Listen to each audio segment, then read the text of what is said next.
All right, so a little comment on seed starting while we're talking about all this seed saving. It is fall here, middle of September, so I'm honestly pretty late for starting crops, but I'm gonna have some row covers on a small area in the garden, and so I'm gonna see if we can push the season. Anyway, what I want to talk about is hydrating potting mix. So you can see my potting mix here. It's pretty woody. It's got a lot of woody material in there. That's I kind of prefer it that way. Some people really don't like having all that. Anyway, I'm not here to talk about that. Um, I've had this bucket of soil here sitting for a long time, kind of neglected. And as you can see, it's basically dust. There's no structure. This stuff is fully dried out. You know, it's just, it's crumbly, bone dry. And, in the past, what I've done to address that dryness is try to pour water into the bucket here, mix it all around by hand, try to get the water evenly distributed. And it's just really tough to do that. Hey, kitty.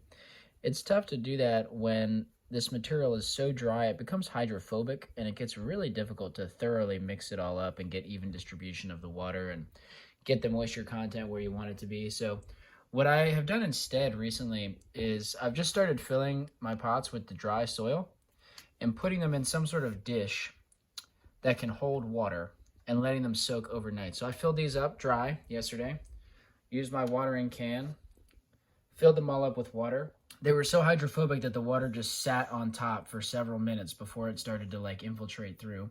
So I just, waited a few minutes, topped it off again, waited a few minutes, topped it off a few more times, and most of the water drained through. And there was a puddle of liquid in this tray.